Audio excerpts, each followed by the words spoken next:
a people, when a population of people who are actually the energy room of a particular society are not involved in the process, they become nonchalant and reluctant, and even the ones who get involved go there not for the reasons of doing things right, but to follow the bandwagon.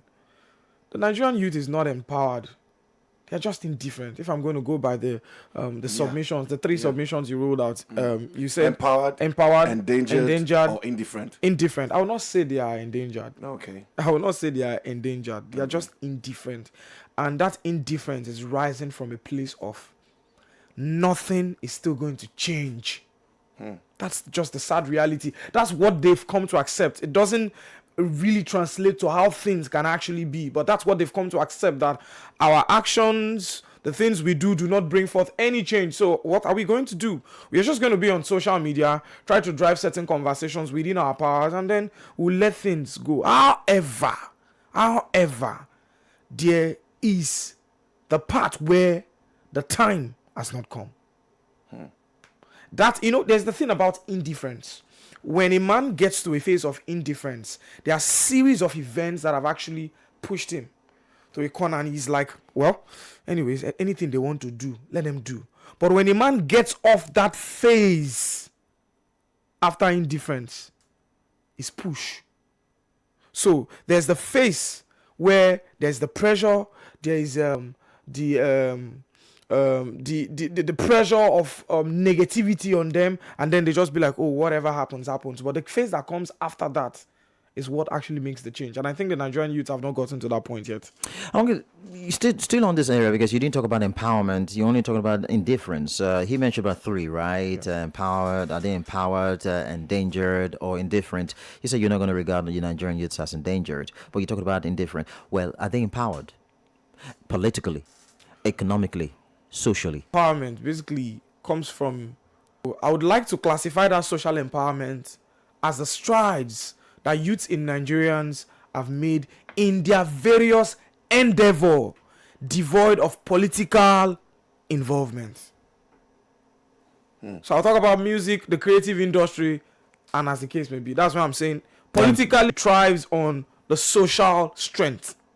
The creative industry, the music industry, and other industries, you understand, relating to it. But you see, the political industry and the economic industry, not empowered enough. But what about at least with the idea of a policy like the not too young to rule? Some persons felt like we're going to bring forth youth inclusiveness in this thing. Did it really work out? The not too young to run bill has set a precedence for young people to run. Okay. I think you need to hold on to thought. Let's go for a commercial break. Okay. We'll be back shortly.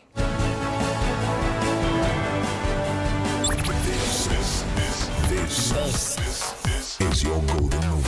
97.5 Golden FM, the gold standard of radio. Messiah who passed into glory 10 years ago, in line with his vision and spirit of service to humanity. And to commemorate his legacy, there'll be a free healthcare checkup service to all people as follows: Amasoma Town Hall, Ogubiri Town Hall, Obia Brotherhood Town Hall, Obia Town. Date: Thursday 9th October 2025. Time: 10 a.m. prompt. Announcer: DSP Alamisi Foundation. 0.5 Golden FM.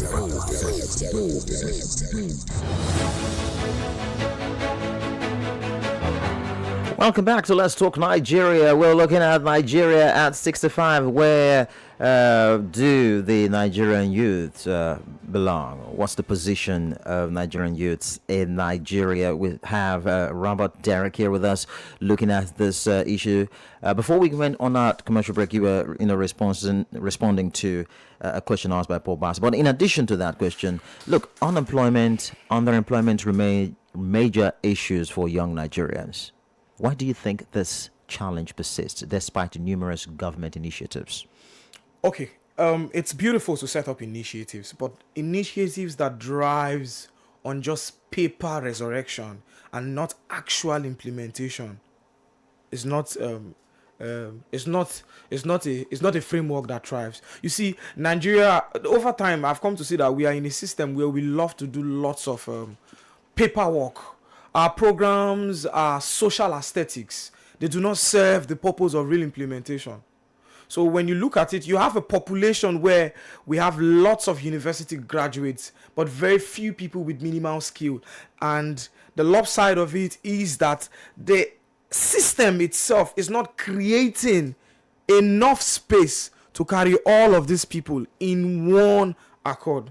The systems are not tied well to accommodate people. Now, even if they are tied well to accommodate people, the incentives to drive encouragement is not even there. So that's why the issues of unemployment still persist as the day goes by, because when you're tied to an educational system that rewards value with a job, the labor force of that nation is still going to be choked. I'll repeat, when you have a system where the reward for going to school is to be given a space to work, the labor force is going to be choked. Now, the Nigerian government or the system has not created enough room for people to thrive out of the educational system and build valuable skills that resonates to something that they can build on their own. So when we keep on with these things, we keep every year, you look at various industries, they roll out training programs, but at the end of the day, do people actually get something from this, or these training programs are set up to give starter packs that the attendees or the participants sell off at the end of the day? There's no real tangible impact.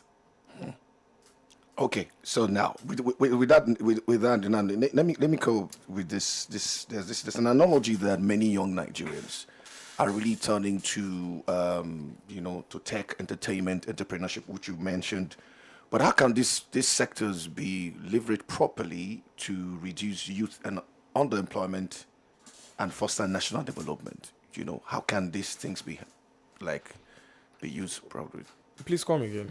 Okay, we have many youths turning to tech, Okay. to entertainment and entrepreneurship. Okay. So how can these sectors be leveraged upon that can really build to reduce youth unemployment and also foster national development? Simple. Prioritize developing initiatives that encourage these systems. Prioritize developing initiatives that encourages this system. The government of the day can decide to set up a national trust fund for the creative industry. Sector it into various fora.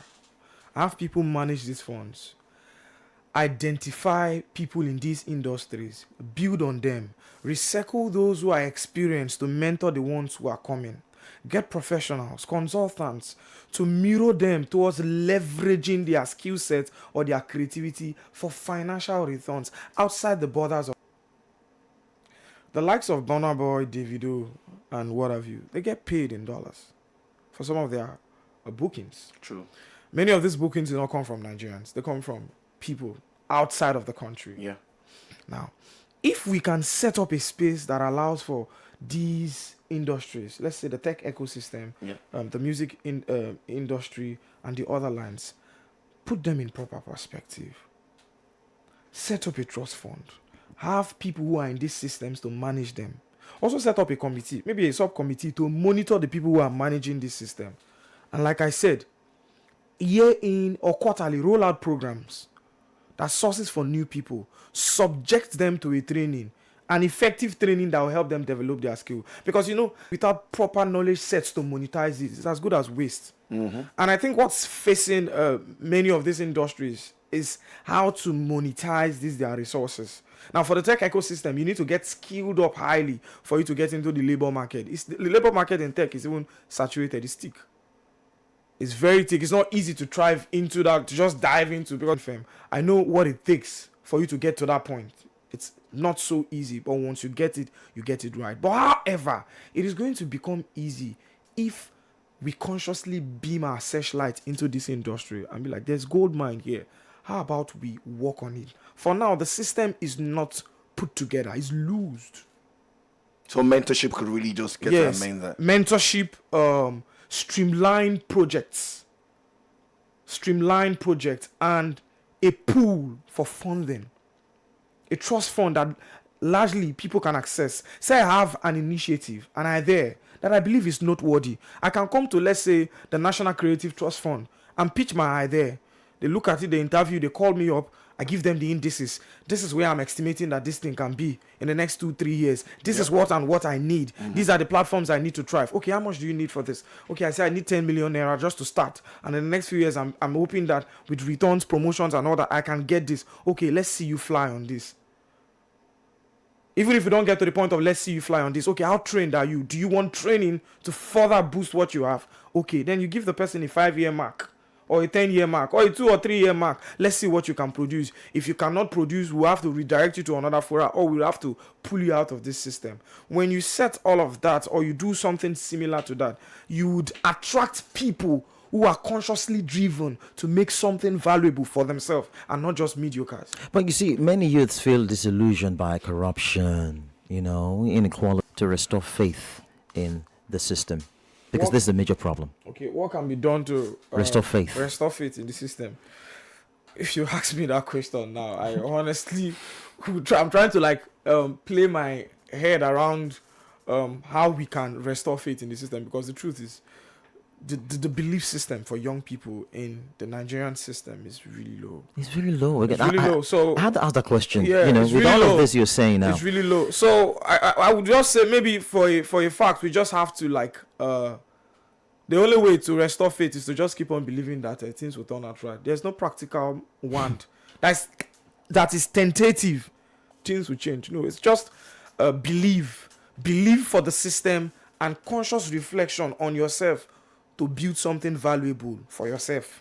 Was that why the president, in his speech last week on Independence Day, on paragraph 14, he said, "I have a message for our young people," and I continue. So you are the future and the greatest assets of this blessed nation. You must continue to dream big, innovate, and conquer more territories in your various fields of science, technology, sports, and the art and creative sector. And he went on to say, our administration, through policies and funding, will continue to give you wings to fly sky high. Yeah. So that is where I want to now ask. The flying, the wings to fly. Somebody has said the wings to fly had made many Nigerian youths to jackpot. So when do you have that kind of conversation where you can change brain drain to brain gain? Even have wings. Now, the ones that have wings, are the wings floppy enough? They're weak. It is still the systems that are put in place that are making them weak. If you is more than the number of people who have blown. What are we doing about all of that? Nothing. So yes, it's as a president, you have to spur conversations around hope, but hope with unrealistic engagement plans does not materialize to anything. Now, turning the brain drain to brain gain, it's going to be a total overhauling of the system, from the bureaucratic stance. From the bureaucratic stand, from power to how things should be done in a proper running system is going to be a total overhaul. Because the things that actually allure people outside of the country, it's not about the coziness of the weather or the serenity of the environment. It is actually a system that runs. And a system that rewards value and skill. The Nigerian system does not reward value and skill. And that is why young people are having to seek for alternatives or value places that actually gives reward, tentative reward for value and skill. So if you want to actually attract people in the country and you want to target skilled young people, youths who are good, who are driving pop to support students with loans for their educational pursuits, and then said approximately 510,000. Mr. Moy, do you know anybody who has benefited? Mr. Bassa, do you know anybody who has benefited? Okay, let me just say this at this point. Let me just chip it in. I had a conversation with the young man, and he's saying that the NEL fund loans. Okay. But so he's thinking, this is him thinking aloud that if he goes to collect it, that means he's going to be indebted to the federal government, and until the time where the payment. There is a rope and a ladder close to you, very close to you, that you can give to me, but you stretch your hand out, knowing that my hands can't reach out to you, and you're saying, I want to help you, I want to help you.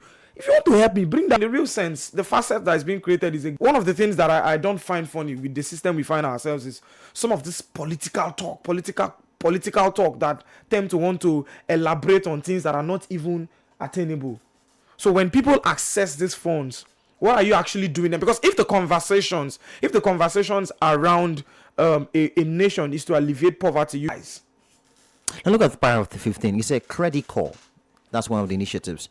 Credit call. I'm hearing some of these initiatives for the first time. It said credit call, another initiative of our administration, has granted 153,000 Nigerians 30 billion naira affordable loans for vehicles, solar energy, home upgrades, digital devices, payback loans. If you want to empower people, why don't you give grants? Some Nigerians are asking this question. What do you think about this? You know, it is still the same thing I said. You know, you're trying to help somebody, but you're not actually helping them. You understand?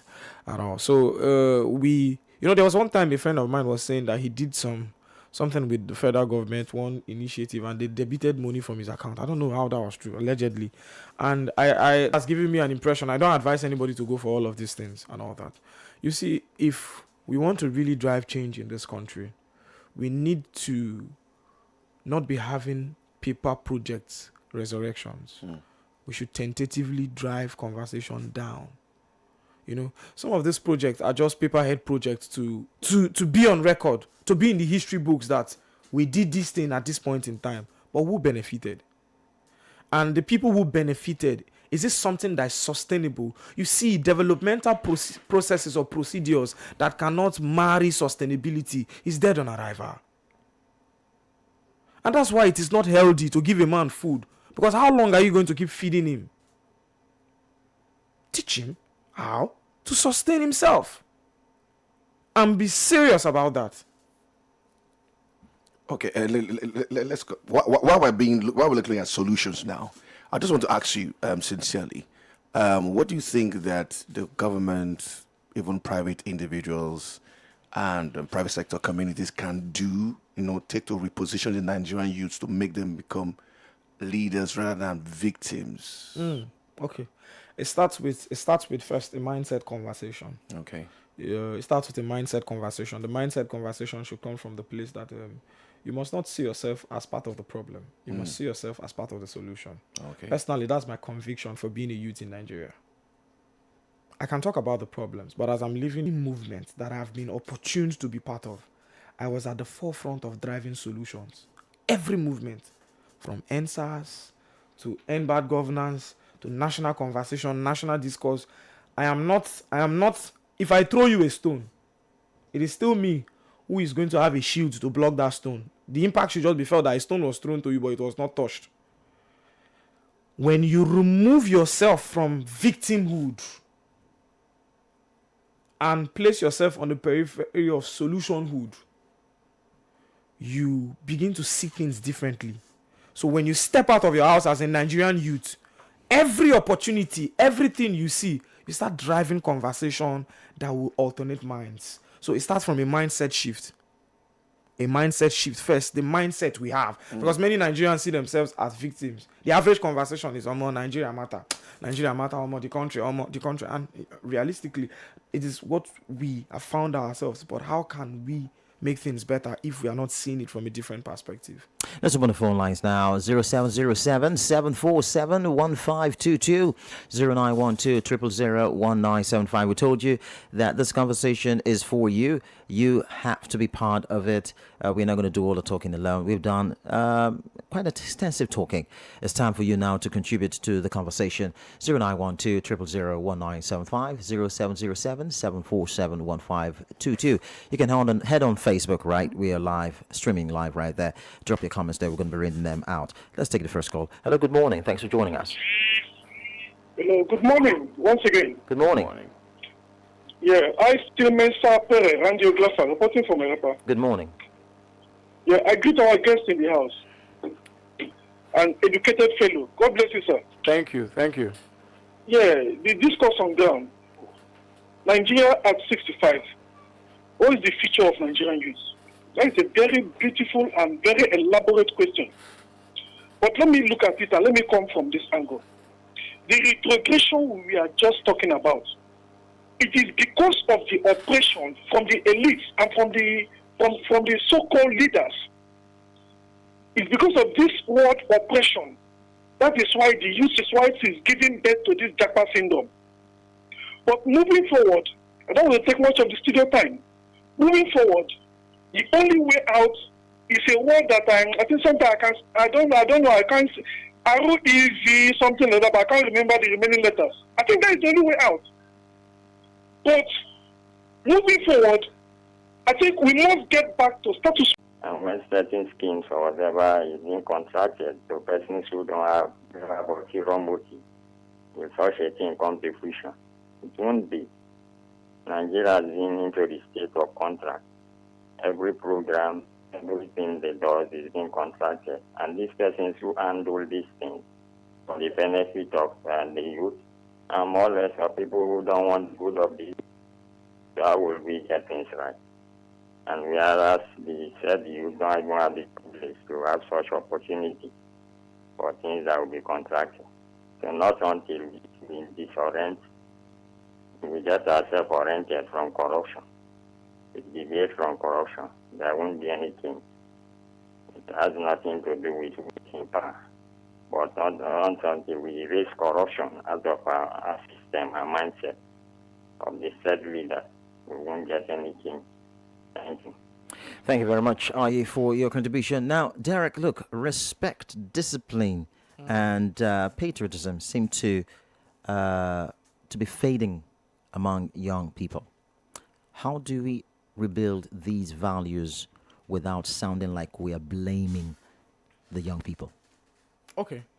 There's a saying that you cannot force a horse to the river and then still force it to drink water.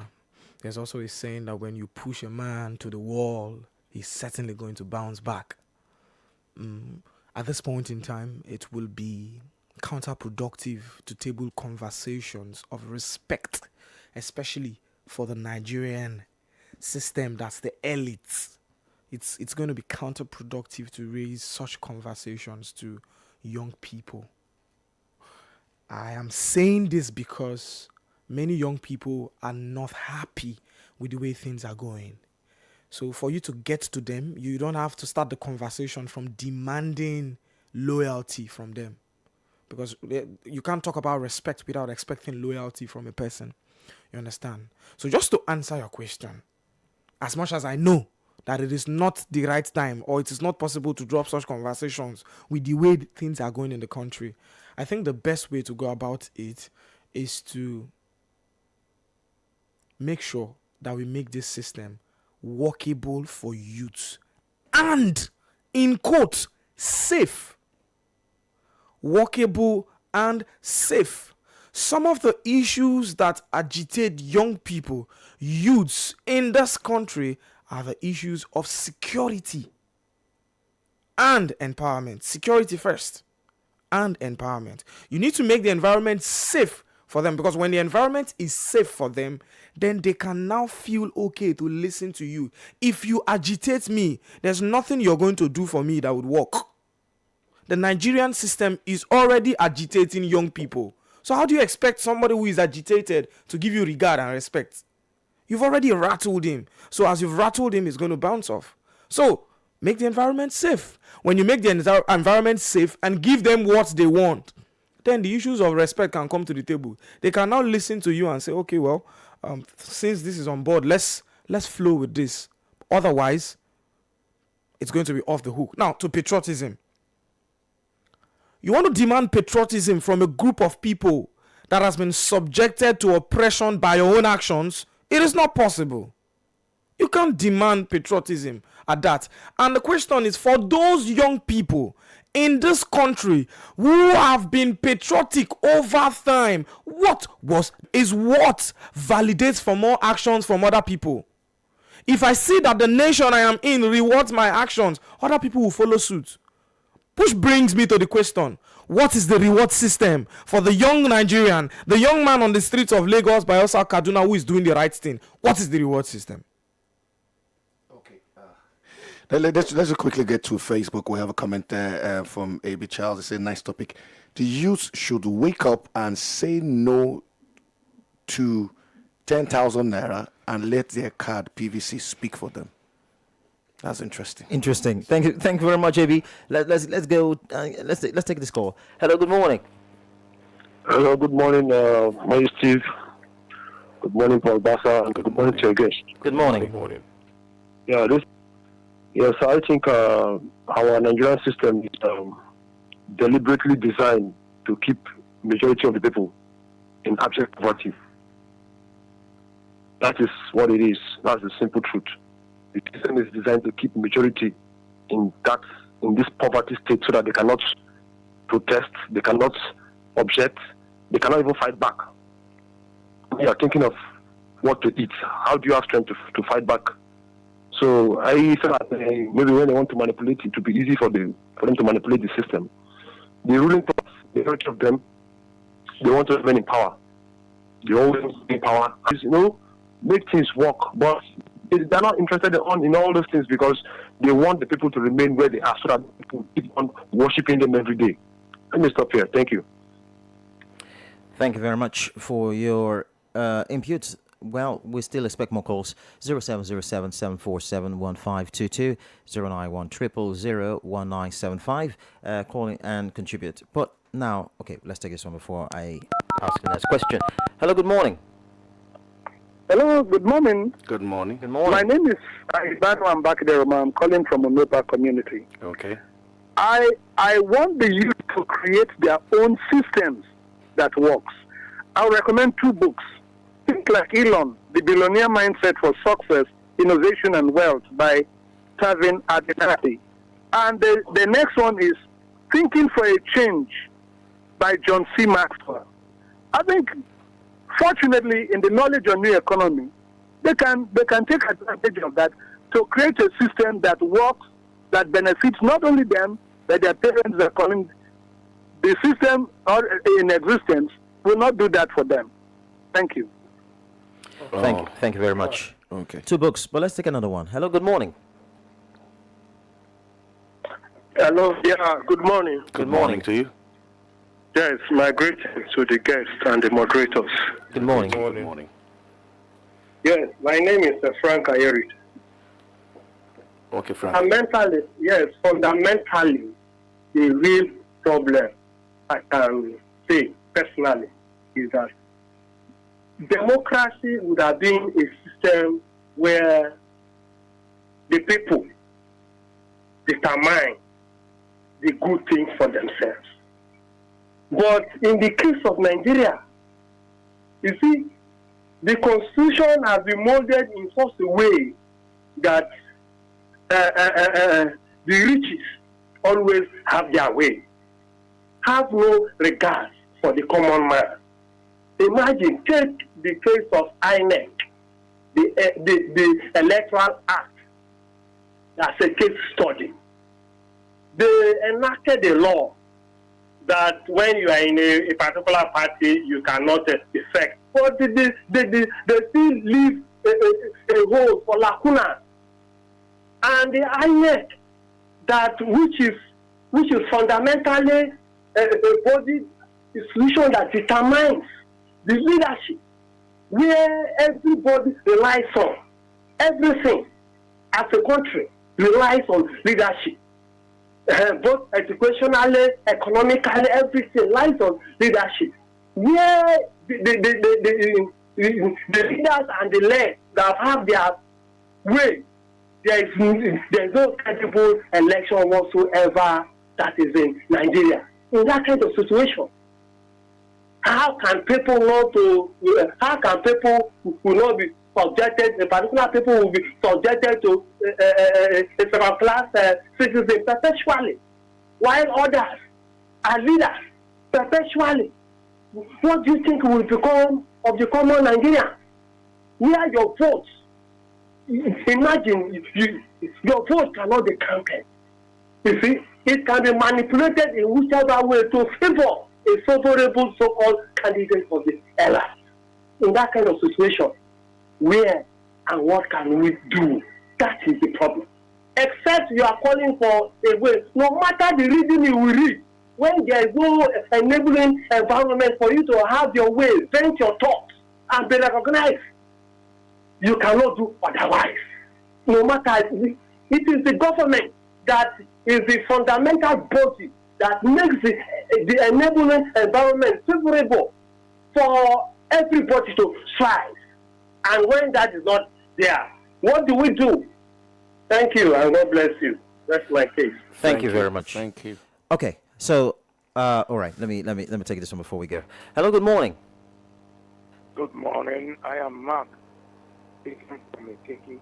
Mark. Okay, Mark, please go ahead. Yeah, there is a party called YPP. Is it not Young People's Party? Why are the youth not rallying around that party to candidate who will find their cause? That is. I think you're talking about the Young Progressive Party, I guess. Yeah, the YPP. Yeah. Progressive Party, yes, Young Progressive Party. If the youth come around and,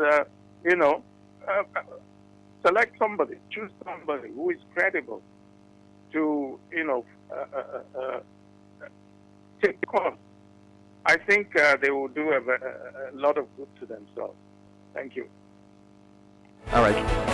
Thank you very much for your contribution this morning. Thank you very much. Okay, so, well, the calls are just buzzing in. Let's take this one again.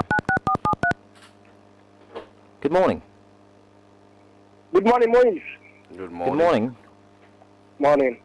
This is Charles calling from Okulele Bele Road. Okay, please go ahead. All right. Well, I am so much happy for this conversation, but I'm not actually blaming the government.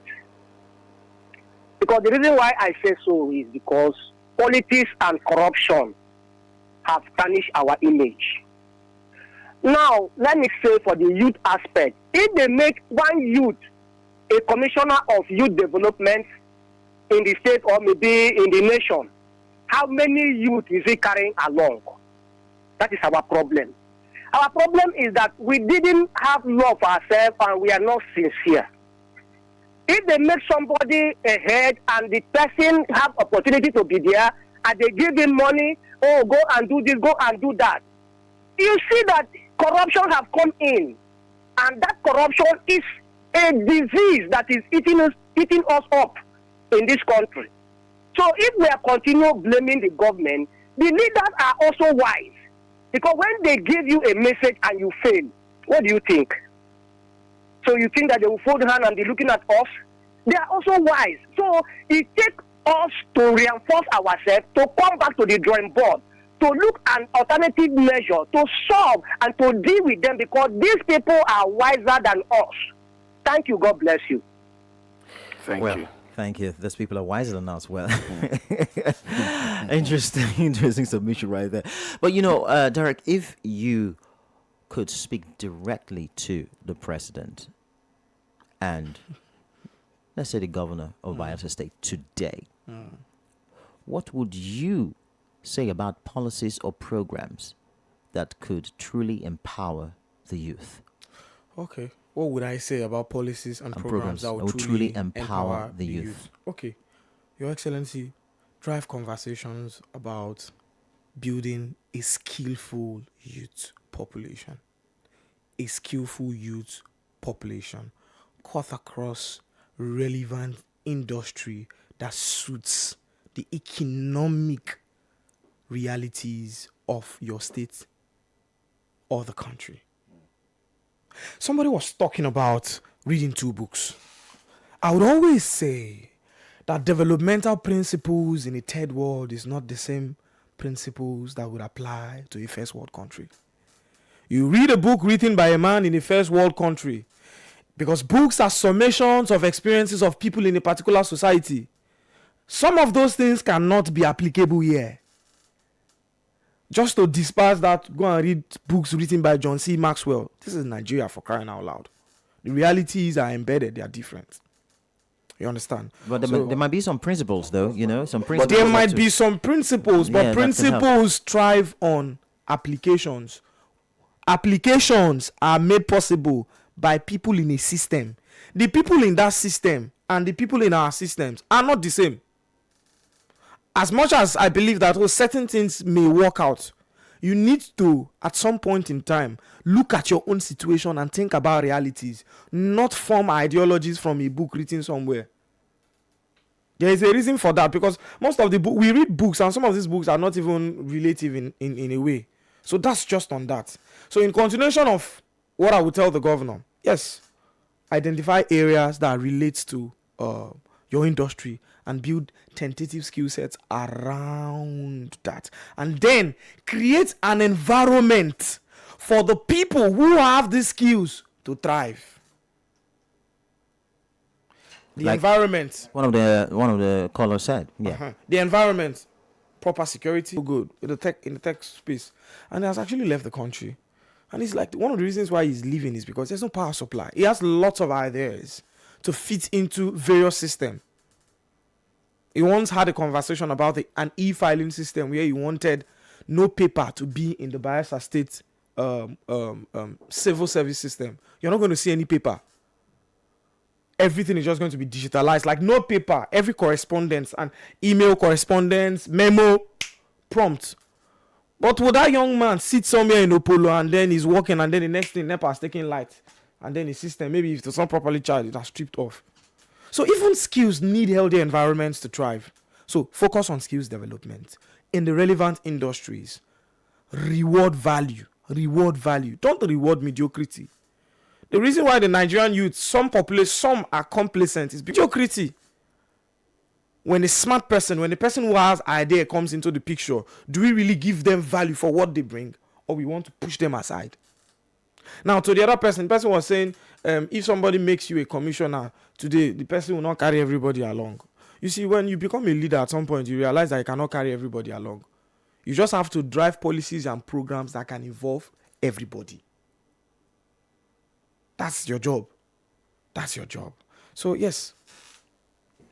Okay, so we want to conclude this session, but we can't go without you talking to the young people. So, finally, what message would you like to leave for Nigerian youths, that are listening to this program right now? Those who feel hopeless, tired, or unsure of their place in this 65-year-old nation. Remember your friend, just Jakba. Yes. But someone might not have the resources to Jakba. Okay. Speak to that person. And the one that's still feeling indifferent. Mm-hmm. Okay. You have what it takes in you. This is not me trying to be very motivational. You have what it takes in you. You have the skills in you. But this is what you need to do. You need to find yourself first. The world is not favorable to people who have not found themselves. Find yourself. What makes you a young person in Nigeria unique? It could be your voice. It could be your legs. It could be your hands. It could be the thing inside of your head. When you've identified this thing, look for people who have been in this industry.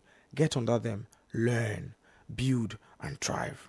Also, remove yourself from that equation of Nigerians that believe that the country is totally damaged and hence nothing should be done. Because complacency is a dangerous place and nothing grows where complacency thrives. So go all out there. There's hope for every young Nigerian. You just have to keep doing what you're doing. So if you're not in the elite to travel abroad, or if you do not have the resources to go all out there, look for something in this country. There are people who are willing to pay you for the things you have. Your skills, your value, your knowledge. There are a lot of people. The problem sometimes is that you may not just know how to sell that God-given gift. So, to the young people out there, find yourself, and find ways to sell that thing that God has given to you.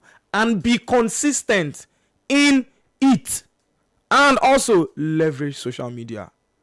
I will share one quick story. There was a young man who is a spoken word artist. He's a poet. He said what he does, he just puts out his content there, does it, and he didn't know that there was somebody in the United Nations that was watching him. And then one day, this man just came into his DM. Please, what's your flight logistics and accommodation and all of that? I want to bring you over. The UN is having its General Assembly. I want you to have a fireside conversation. Deliver a piece. And that one single email has transformed his life. The power of being a young person is consistency. Stay true to your gift. Wow. Thank you very much. Yusuf, what was it? Wow. I'm telling you, that last story. This narrative. I think it was always good when you have conversations and you bring relatable stories. Yes. And this thing is very good. Yes. I want to say thank you. Thank you for always coming, Derek. Thank you for that, which was that. And for me, my parting shot would be that even as Nigeria, as we stand at 65, our strength is not in our oil, our land, or our leaders. It is in our youth. You know, the question isn't just whether Nigerian youth have a future. It's whether they are ready to own it, shape it, and fight for it. Because the next chapter of Nigerian story will not be written by chance. It's going to be written by choice. Make the right choice and let Nigeria be first in your heart. Thank you for listening. My name is Paul Oblomugbasa. Once again, I want to say, Robert Derek, thank you so much for coming on the show this morning. It's always my pleasure. Nigeria is 65 years of independence from colonial rule. But one truth stands clear. Our future rests in the hands of the youth. Their creativity, courage, and determination remain the nation's greatest strength. But for that strength to shine, opportunities must meet potential, and leadership must inspire inclusion. Nigeria cannot rise without young people taking their rightful place, not just as followers, but as builders of the next chapter. Until next time, I'm Moye Stephen, thanking our guest, and you, our listeners. Stay hopeful, stay engaged, and keep believing.